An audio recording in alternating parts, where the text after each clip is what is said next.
Hi, I'm Ali. I'm one of the physios from treatmyachilles.com.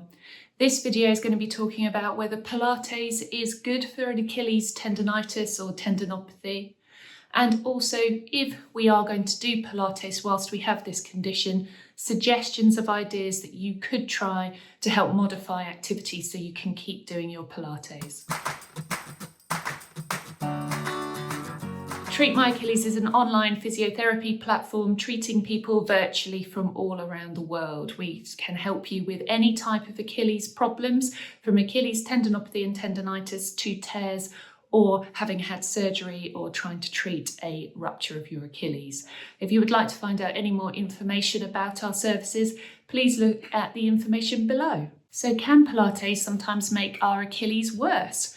Well, yes and no. If we look at what's going on inside our Achilles when we have an Achilles tendinopathy, and we've got some really good videos on that if you'd like to find out more information, is Pilates going to be damaging that or making that pathology or injury worse?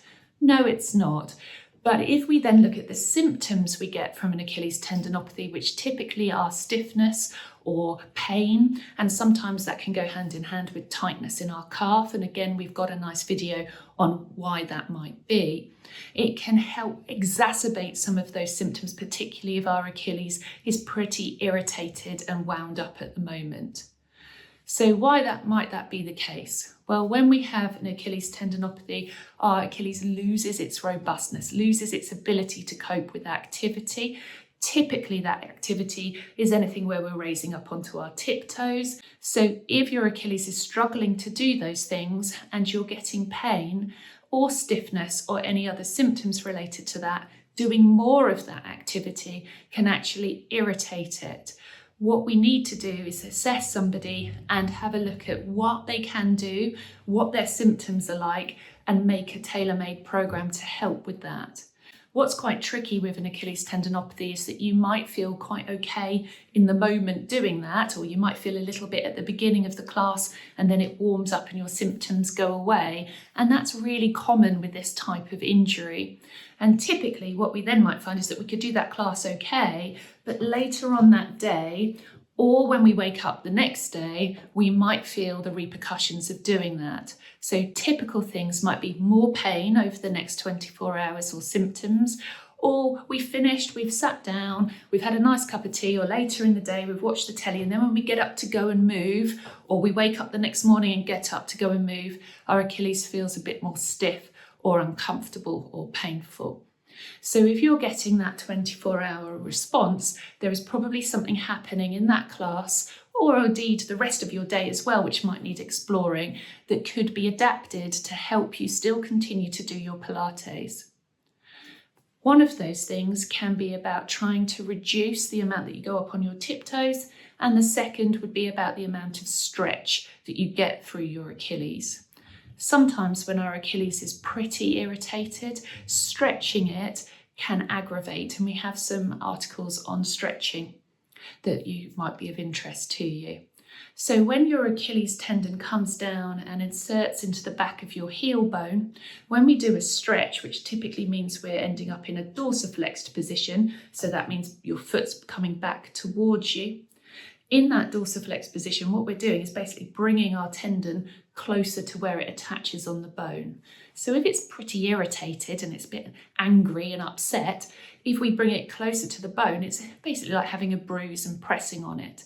So the more times we do sustained hold stretches, the more times this can irritate.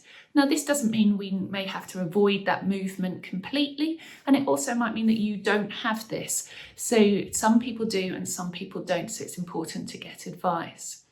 What we're talking about here is sustained positions or repetitive movements into that dorsiflex position may irritate you at the moment. So therefore, we've got some ideas on how you can reduce that dorsiflex position in some of the typical Pilates movements we might see. An example of a typical stretch that you might see in a Pilates class that could affect the Achilles, as we discussed, is one where you are lying on the back and you may or may not have a band added to this as well around your foot, and you're stretching the back of your leg and your hamstrings at the same time using the band to pull your foot back towards you. So a way that you could adapt this exercise is by removing the band and just holding your foot in a nice comfortable position where you still get the stretch here, but we're not putting any of that dorsiflex pullback position on your foot. Another example of exercises in Pilates where there's a lot of a pull back in that position here, and side lying series exercises where you're working the top glute muscles. And those top glute muscles are the ones that typically lift your leg, or anything where you're doing figures of 8 in this position. Quite commonly in Pilates, they ask you to pull your foot back towards you. You may turn your leg out or in, depending on what the instructors told you. But it's, again, you can still do these exercises with more of a relaxed foot position. So you're still working these muscles, but we're not putting that extra stress or strain on your Achilles. Anything into that stretch position. So any movement where your foot is going into like a typical runner's stretch type position, or a lunge type position like you may see in some holding postures, you may find it again more comfortable to roll something up like your back of your mat, or take along a towel or a jumper and roll that up and put that under your heel. Again, that helps reduce the amount of stretch and dorsiflexion pullback on the foot. This same principle can be used for anything where you might be going into a squat type position, or single leg standing type positions, because again it just takes that pressure off the back of the Achilles. We're also aiming to avoid anything where we're up on our tiptoes for long periods of time. So some examples on the floor could be a plank position, whether that's on your arms or on your elbows. You can see my toes are tucked under and my weight is all on my tiptoes. You can adapt these by going flat-footed, or again, if this position is uncomfortable, you could have a cushion or roll up your mat or a towel and have that underneath your feet to help support whilst doing that. This also counts for things like bridging.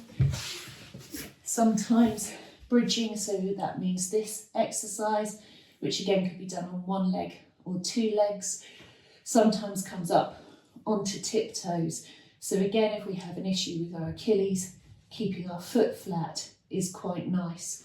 Also looking that your knee and your ankle are in line, so you're not too close to your body, and again increasing that angle into that dorsiflex position is a good idea. And finally, basically avoiding anything that means you're rising up onto your tiptoes, unless you've discussed that already with a medical professional and they've cleared you for those exercises. So that can include any kind of calf raise or tiptoe walk, or anything where you might be coming into a squat and up onto your tiptoes and back down again, or any of the Pilates plie type movements. So those at the moment would be worth avoiding. So in summary, Pilates is an excellent way that we can improve our muscular strength and endurance, our flexibility, and look at our posture. If we have an Achilles tendinopathy or tendonitis, it is not a bad thing at all, but it may need to be modified, particularly if you're noticing a change in your symptoms during or over the next 24 hours or so afterwards. How we can modify that is by changing how much we're on our tiptoes or pushing off, and also how much we're stretching or pulling our foot back into that dorsiflexed position.